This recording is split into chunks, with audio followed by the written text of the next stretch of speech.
videos to show you as part of the presentation.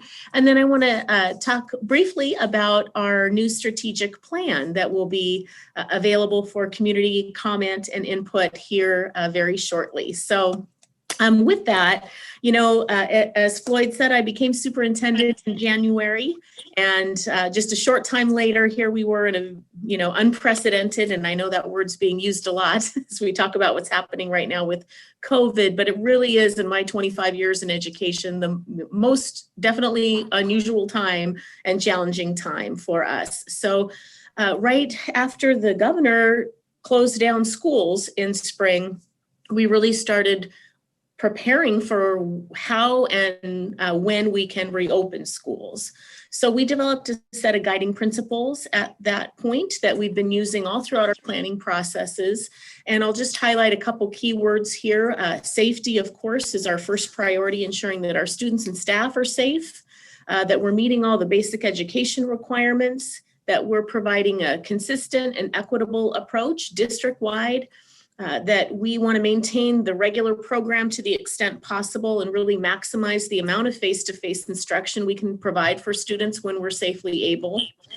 We're also looking to differentiate for certain groups of students and grade levels. We learned a lot in the spring when the governor closed us down and we didn't have a lot of planning time or any planning time really to think about how to best serve students. So our staff did amazing work and did the very best that they could. But with the additional planning time we had to get ready for this fall, we were really able to make great improvements over what we were able to provide in the spring. And so having that family-friendly approach and making sure all our staff were trained and supported to implement these new learning models was really important to us, as well as being fiscally responsible and good stewards of our taxpayer dollars. So when we started reopening planning, we did some surveying of our students, high school students, and our staff and families to learn what worked about the model that we implemented in the spring with distance learning and what didn't work. We convened some planning and implementation teams to focus on different aspects of reopening, including the instructional program, including health and safety. And then we did some scenario development and sought input from families on different scenarios. Also sought input from staff, and ultimately we were able to develop the model that we're implementing this year. The other really important piece of information that we received was from the Department of Health and the Benton Franklin Health District. And so the state has developed a decision tree, which you see here, that has metrics, community metrics that we use to help us determine when we can open for more on-site instruction. So I'll just briefly, I know it's small, but kind of orient you to the left side of the screen. The high transmission rate for COVID is defined as over 75 cases per 100,000 over a 2-week period. Then the moderate level of transmission is defined at 25 to 75 per 1,000, and then low is under 25. So the Department of Health and Benton Franklin Health Department, you can see, strongly recommended that school districts implement remote learning or distance learning as long as we're in that high transmission level rate. And when we get to that moderate rate is when we can start opening schools back up for on-site instruction, which will be a high level that I'll talk about in just a moment. And then when we get to that low community transmission rate of 25 or under, we can begin to open back even more fully. So knowing that we've got different scenarios based on these different levels of community transition, we developed 3 learning models that we're implementing for the 2020-2021 school year. First, we created a brand new online academy. When we surveyed families, it was about 50-50 in terms of families who felt comfortable and ready to send their children back to school when schools were able to open, and about 50% that really aren't feeling too comfortable yet, given the whole situation with COVID, and really wanted an all online option for their children. So we created that to meet the needs of our families. I'll talk about that in just a little bit. Then we have what we call remote learning, which is a new and improved version of what we were able to deliver in the spring. And So we'll be in this remote learning phase as long as the rates in the community are at that high level. Then when we get to the moderate and low level is when we'll be able to start bringing more students on site to our schools, and we'll implement our hybrid learning model. So I'll talk briefly about each of these three models. Just a little bit more about our Safe Start KSD plan. We developed a phased approach that aligns with those community health metrics. And so what we're in right now is what we're calling phase 1.5. So similar to the phase that we're in terms of the statewide phase plan. But in this first phase, when the transmission rates are high, we'll have our online academy, which started yesterday. We'll provide remote learning for students and families. Again, that started yesterday.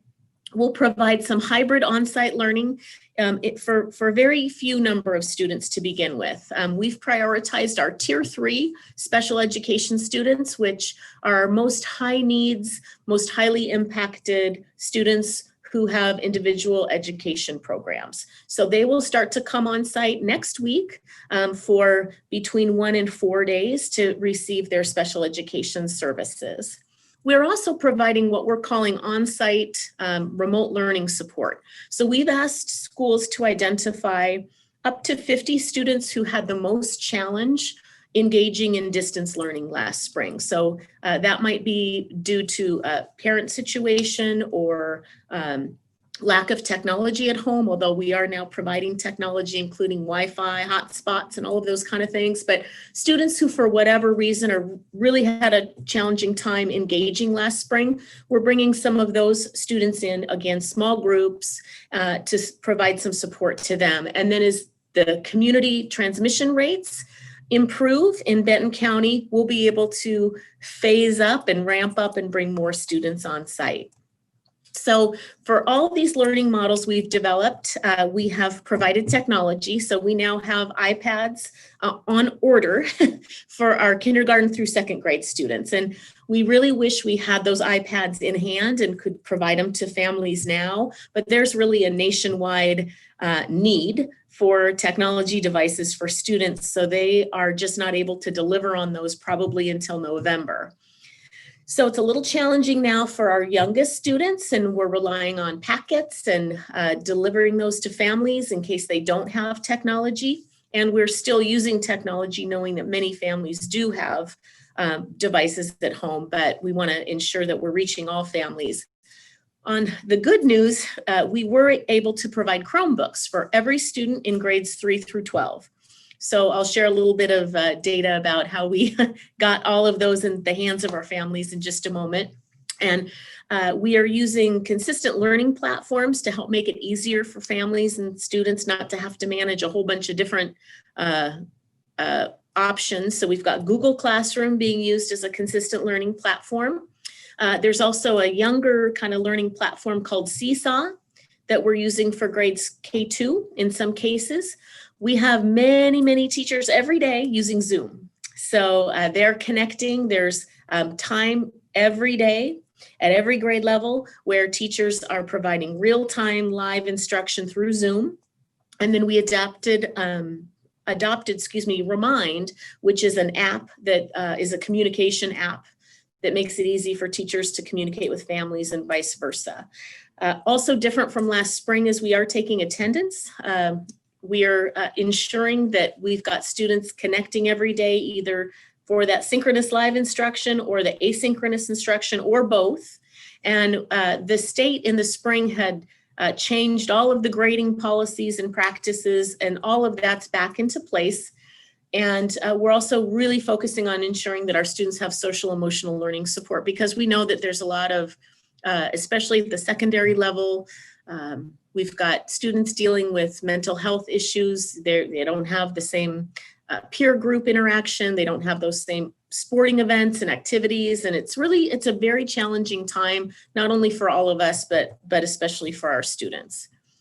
So we had our first day of school yesterday, and it was a very unusual first day of school, but I was out in buildings. We had buses running, we had students engaged. And so I just want to share a little bit about our first day of school, although this is not in anyone's mind an ideal situation at all. I do feel like we've got our staff and families and students really making the best of it. So we started our online academy. We have about 1,000 students enrolled in the online academy. So again, these are families who really don't want to have their children come back for any on-site learning this year. And so we're happy that we're able to provide this option. There's still some work to do to get things kind of running smoothly, but rather than have people leave our district and not have an online option, we wanted to create an option for them. We started remote learning, which I mentioned and talked about a little bit earlier. Over the past few weeks, gearing up to the start of school, the IT team here has distributed 6,213 Chromebooks. So we already had numbers of students have those Chromebooks because we were starting up implementation district-wide last year and ramping that up, but now we're full speed ahead. And so we've got almost 13,000 Chromebooks out, and we were thankful for our community support because we passed that technology levy, that we're able to have these devices to provide to students. And then I mentioned we have those iPads on order for our K2s. I talked a little bit about these digital learning tools that we have. So again, I guess maybe one little silver lining of this whole situation is that it really has accelerated our adoption and use of technology. So we've got teachers trained in all of these. And I was really pleased yesterday as I was out in buildings that the number of students engaging through Zoom and attending has increased quite a bit over the spring. So we've got daily schedules set and have really tried to ensure that all throughout the day there's opportunities to sync with teachers and have students have this kind of Zoom interaction. So it's only the first day of school, or today's the second day, but it seemed to be going fairly well yesterday. We also have meals being delivered through our buses. So in the spring, we were able to provide through the USDA free meals to all students up to age 18, and families could come to the schools to pick up those meals. Because we want the learning day to really be not interrupted, we are using our school buses during remote learning to make their bus stops and to deliver meals to the homes of families. And so that began yesterday. We had 1,300 meals served on the first day, and we just learned that the USDA has extended the free meals for all students through December. So we'll be able to now deliver free meals to all families using our buses. And so we're real pleased about that.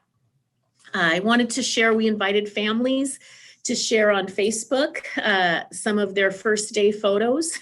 And so it doesn't look like the first day of school. Usually we're out taking pictures of students as they're arriving on site, but we had families sending in pictures of their first graders and middle school and high school students learning from home and smiling and happy. So we were kind of excited. There's lots more pictures on our Facebook page if you want to check those out.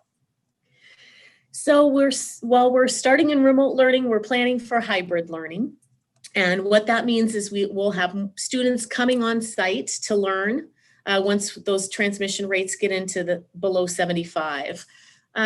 Unfortunately, we won't be able to, until this distancing requirement is lifted, we won't be able to bring all of our students back onto our campuses at the same time, because there's just simply not enough room in our classrooms to keep students 6 feet apart.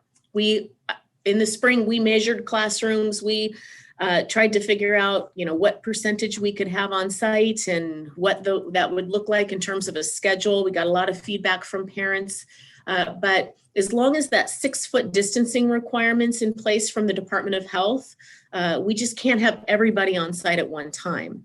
So we had to, like all districts, develop what's called a hybrid model that involves bringing about half of the students on site for part of the week, and then bringing the other half of the students on site for the other part of the week. So when we can go to hybrid learning, which I'm hoping is soon, and I'll share some updated data with you in just a moment. When we go to hybrid learning, we'll be implementing what's called an AABB model. This was the preferred model of our families, and it's also the preferred model of Benton Franklin Health. So this means the A group of students will come to school for on-site learning on Monday and Tuesday, and they'll have remote learning on Thursday and Friday. Then the B group will come on Thursday and Friday for on-site learning. They'll have remote learning on Monday and Tuesday. On Wednesdays, all students will have remote learning, and this is the day where teachers are really doing all of that work to prepare the videos and design all the remote learning materials that students access. It's also the day where our classrooms are sanitized and disinfected. So as part of our health requirements, we're expected to keep cohorts of students separate to the extent possible. So this allows for a cleaning day between the A students and the B students to try to help avoid any, COVID transmission that the schools would be adding to. So in addition, there's all kind of other health and safety requirements. Of course, face coverings is a requirement when we return for on-site learning, and we've got all other kind of cleaning and disinfecting protocols and wipes and interior bus sanitation that will be happening as well, because safety is going to continue to be the priority for our staff and students. I took a little snapshot from the Benton County Health District website, and I check this every day because it tells us what the current COVID transmission rates are. And I kind of cross my fingers every day and hope it's lower and lower. And the good news is it is trending downward. As of yesterday at 4 o'clock, we're at 120.9 per 100,000 over a 2-week period. And again, we need to get to that 75 and below. So as soon as we can hit that 75 and below, we can start ramping up our hybrid learning. And I'm hopeful that, in a month or I hesitate to say, because they say that maybe after Labor Day, if people aren't distancing in the community and wearing face coverings and so forth, the rates might spike, but they're looking good right now. If, we can all continue to do our part, hopefully we can get our students back on campus. So, I'll make a big transition here, talk a little bit about some bond and capital projects updates, and there'll be plenty of time at the end for questions, but I do want to just check my time. I know, am I doing okay on time? Okay. You can take up until 1 o'clock if you have time on your end, so. Okay, okay. Well, I won't take all of that because I'll make sure there's time for Q&A, but that's good. So I'm going to shift gears and say, even with all of our kind of immediate need planning for this new normal that we're in, we're not losing sight of the big picture of the district and our future planning, because we know and are confident that this whole situation with COVID is not going to be going on forever. And so we're continuing the big future planning and innovative work and strategic planning of the district. So I'll start with the capital bond projects updates, and then I'll give you some updates on our strategic plan. So highlighting our big projects, Amistad Phase 2, which I can see right out my window here, has been really fun to see with all of the progress. It's completed. We just need to have our students on site to be able to be in their great new building. It's a new building. Phase 1 was complete last year, so we did have students in Phase 1 of the building, and now Phase 2 is complete and the two buildings are connected. So it's now a quite large elementary school. We've got 42 classrooms total, and I've got about a 1-minute video here to just give you a glimpse of inside of the new Phase 2.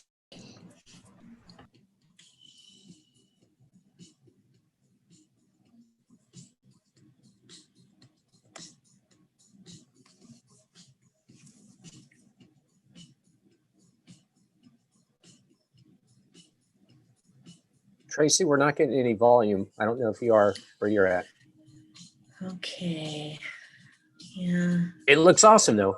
No doubt. Yeah, it's got a little background music going and I can hear it, but I'm not sure why you all can't hear it. And that's the only volume is the music. So if we're missing that, that's not a problem really. Okay, yeah. I could hum, I guess.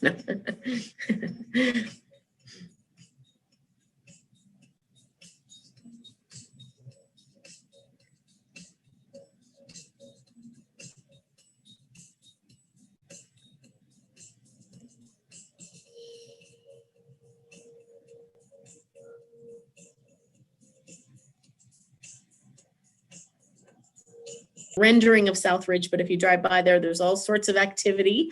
They're getting new classrooms, including science classrooms and special education classrooms, 12 total, as well as a new weight training facility. The grass field's getting replaced with turf, and they're adding track storage and doing some other field enhancements. So that's exciting, and all the work on the projects is progressing and on time. So that's been good. In fact, in a couple of places, they've been able to accelerate things a little bit due to the fact that we haven't had students on site. Here's what KENNEWICK, the rendering is. Again, it'll be done August of next year. Also getting 12 new classroom spaces there. And they're getting a new track and tennis courts refurbished and so forth. So that project's coming along. And then of course, kind of the biggest project is Kennewick High School. And if you haven't driven by, I really encourage you to drive by and see. It's really coming along. They had the beam ceremony not too long ago where they had the steel placing the beam. And it's pretty exciting to see. And there is a YouTube link here, but like I said, I'm a little worried about starting it because I don't know if I'll be able to get us back to where we are, but I'll send you the link. The track there, the field, the tennis court, those things are complete and the school's really coming along. So we're happy to see that work happening.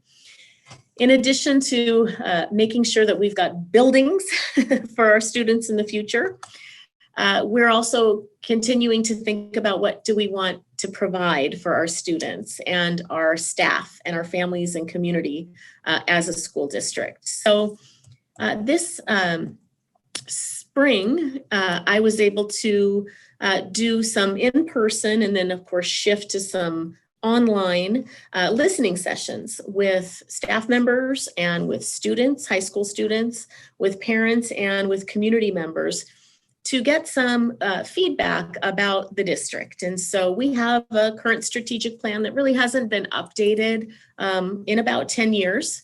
And so it's a good time to take a look at what are we doing well as a district, what can we do better, and where do we really see ourselves going in terms of the kind of education we're providing for students, the kind of employer we want to be for staff, the kind of community partner we want to be, the kind of education institution we want to be for families, et cetera. So I was able to complete this process in the spring and get thousands and thousands of ideas and comments about the future of our district. And I won't read you everything that's on the screen, but I just want to highlight some of the feedback themes. So in thinking about what's important for our students, really knowing our students well, ensuring that they're safe, not only physically safe, but that they're emotionally and intellectually safe, that they're valued, that they're learning and growing, that they've got unique and diverse opportunities, including opportunities to be bilingual and biliterate, and that we're really graduating our students ready for their future. And they're learning not only academic skills, but all of those important citizenship, life, and employment skills as well. For staff, again, safety and having a positive environment emerged as a theme, having a diverse staff that is valued for their input and insight, and that they're appreciated, that there's lots of opportunities for professional development, team collaboration, and that we're really holding our entire staff to high standards for professionalism and performance.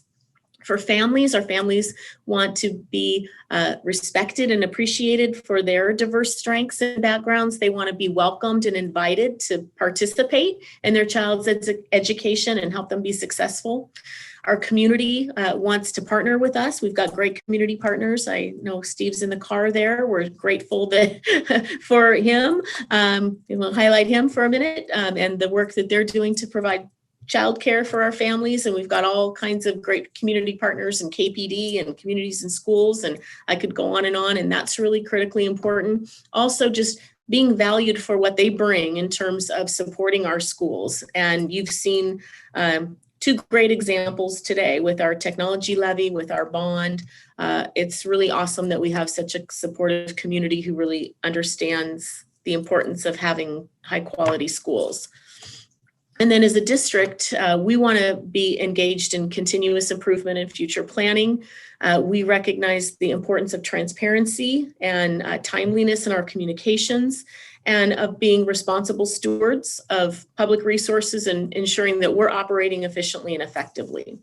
So all of these feedback themes have really contributed to a new set of strategic goals and a whole new strategic plan that includes annual objectives or work that we're going to do toward meeting our goals, as well as performance indicators and measures to help keep us on track and ensuring that we're on the, making progress toward meeting those goals. So this is just a rendition of our new strategic goals. And we've got a whole strategic plan that, in fact, the updated draft is going to our board this evening. And then the next step will be to send this draft out to parents and community and high school students and get one more final set of comment and input before it's finalized by our board in October. So we are excited about the future of our district and really doing everything we can to make sure that all KSD students are known well, safe, and destined to reach their highest potential. So I mentioned kind of our final steps here in finalizing and refining that plan and getting one more opportunity for input until it gets finalized. So that's a lot of information I shared. And I want to make sure that we've got time for questions and answers. So I will stop talking and let you do some talking.